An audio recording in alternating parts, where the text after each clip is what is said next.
앞서 전해드린 대로 깜짝 방문이었습니다. 갑자기 온 것도 놀라운데 북한의 서열 2, 3, 4위가 한꺼번에 우리나라를 찾은 것도 이게 처음이니까요. 이래저래 사건이라고 할 만하지요.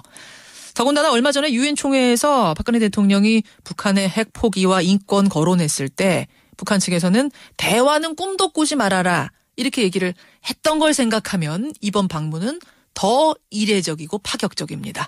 여러 가지 궁금증이 생길 수밖에 없습니다. 짚어보고 가죠. 정세현 전 통일부 장관 연결이 되어 있습니다. 정 장관님 안녕하세요. 예, 안녕하십니까. 예, 불과 일주일 전만 해도 박근혜 대통령 발언 문제 삼으면서 대화 꿈도 꾸지 말라고 했는데 도대체 이 방문 그 속내를 어떻게 읽으십니까? 예, 북한은 가끔 성동격서가 좀 많아요. 어허. 어떻게 보면은 연초부터 굉장히 간절하게 얘기해왔던 남북 대화에 대한 의지를 이런 식으로 표현했다고 저는 봅니다. 남북 그러니까 대화는 꿈도 꾸지 마라. 그거는 일종의 반어법이었지 않나 하는 생각을 하는 거죠. 반어법. 오히려 간절하게 대화를 원하고 있다는 의미였을 것이다. 근데 지금까지는 우리나라도 사실은 고위급 회담 계속 하자고 했었는데 그게 잘 안 이루어져서 8개월째 중단이 됐던 거 아니겠습니까? 예. 내부 사정이 그만큼 어렵지 않나 하는 생각입니다. 특히 그 경제적으로. 예. 그러니까 최근에 대외 담당 비서를 유럽으로 한 바퀴 순방시켰고, 예. 또 이수영 외상을 미국 유엔에 보내가지고 유엔 총회 연설도 하지만 미국 접촉을 기대했었는데, 예. 그게 잘 안 되지 않았어요. 그랬었죠. 그다음에 또 북일 간의 납북자 송환 문제에 관련해서 북일 간에 교섭을 해왔는데 그게 일본의 대북 그 제재가 조금 풀리는 그런 그 기미도 있었지만 그것도 잘 안 나가고 있습니다. 예. 그러니까 일본 통로도 안 열리고 미국 통로는 열지도 못했고 유럽에서 뭔가 돌파구가 마련되나 했는데 그것도 안 됐고 그러다 보니까 결국 갈 때는 남쪽밖에 없었지 않나. 여러 군데 막히다 보니까 중국은 지금 그냥 일종의 냉각기를 굉장히 소원해졌죠. 예, 그렇죠. 그러다 보니까 고립을 탈출하기 위한 통로 어떻게 보면 세계에다가 우리 이렇게 남북관계 노력하고 있습니다. 우리 향해서 문 열어주세요라는 신호로 지금 이런 방문을 한 건 아닐까 이렇게 해석할 수도 있겠네요. 그렇죠. 예, 그렇군요. 그런데 우리가 지금 고위급 회담 계속 안 이루어졌던 이유도 5.24 조치를 계속 북한에서는 풀어달라는 건데 금강산 피격 사건 이후에 있었던 그 조치 제재 말입니다. 예, 우리는 그거 풀어주기 어렵다는 입장이어서 막혀 있었던 거 아닙니까? 이번에 이렇게 파격적인 방문을 한다고 한들 우리가 5.24 조치를 풀어줄 수 있을까요? 근데 이번에 이제 황병서 총정치국장 실질적으로 넘버 2라고 봐야죠. 예.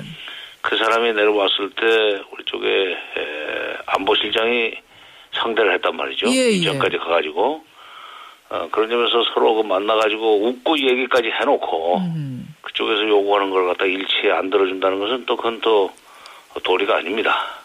그러니까 간접적으로 얘기할 때는 또 몰라도 직접 만나가지고 그쪽에서 예를 들면 5.24 조치는 좀 풀어야 되지 않겠느냐. 이번에 우리가 와가지고 오솔길을 열었으니까 대통로를 열자는 얘기를 할 때, 거기에 맞장구를 쳐놓고,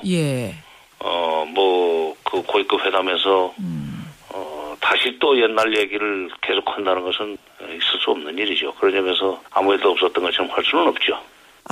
만나서 그렇게 대접을 했다는 자체가 그러면 우리도 좀 5.24 조치를 풀어주겠다는 어떤 은연중에 사인을 보낸 것이고 북한에서도 당연히 그것을 요구했기 때문에 이렇게 파격적인 행보를 한 것이고 서로 좀 마음이 맞은 것 아니냐. 즉 11월 초에 2차 남북 고위급 접촉 가졌을 때는 아마 성과가 상당히 있을 것이다. 이렇게 보시는 거군요. 그렇게 보는 거죠.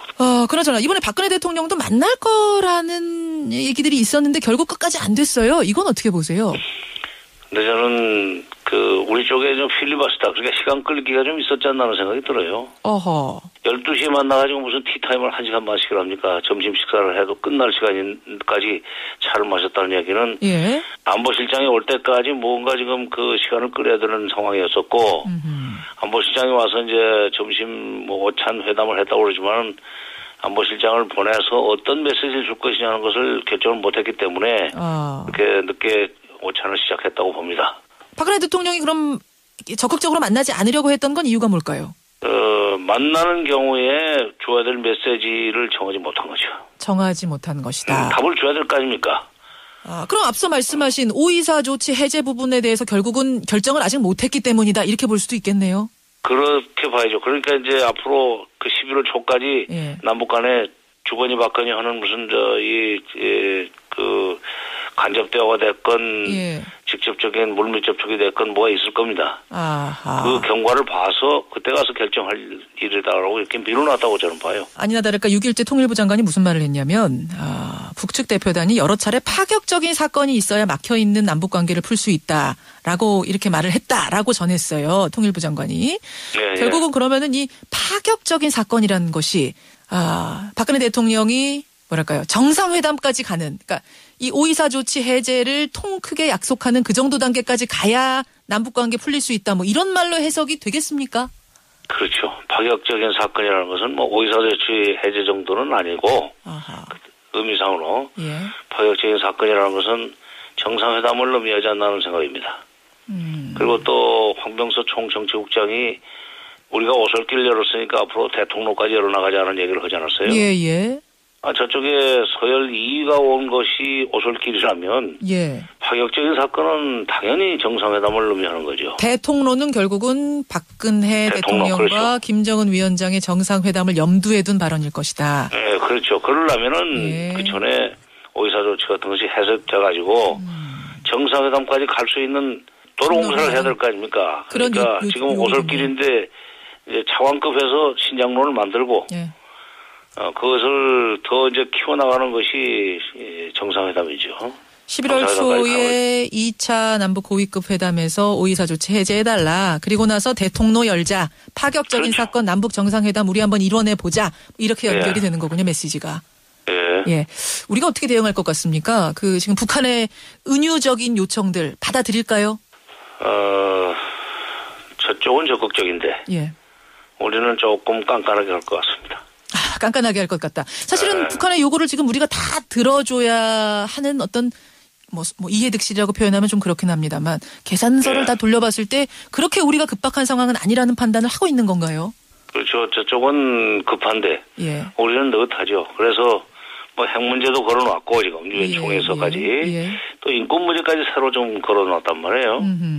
그러니까 뭐 524 조치 뭐 이런 걸 떠나서 핵 문제에 걸려 있고 인권 문제까지 다시 또 사실상 조건화하는 그런 식으로 되어 있기 때문에 그 스스로 이렇게 쳐놓은 장벽이라고 그럴까 한계를 어떻게 우리가 뛰어넘냐 하는 문제가 있습니다. 우리의 내부적으로. 자, 어떻게 해야 된다고 보세요? 상황께서는. 어떻게 보면은 우리가 쌓아놓은 장벽이라는 것을 우리가 어떻게 뛰어넘냐 하는 문제가 있는데 그거는 진짜 통 큰 결단이 있어야 됩니다. 뛰어넘어야 된다고 보십니까?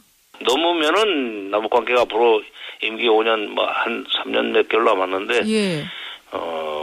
박근혜 대통령이 김대중 노무현 대통령 못지않은 남북관계 개선에 업적을 맺을 수 있지만 이거 뛰어넘지 못하면은 이명박 대통령처럼 남북관계 아무것도 못하고 그냥 5년 지나가는 그런 기록을 남길 겁니다. 알겠습니다. 예, 이번 파격적인 방문, 그 행간, 그 이면의 이야기들 짚어봤습니다. 정 장관님 고맙습니다. 예. 정세현 전 통일부 장관이었습니다.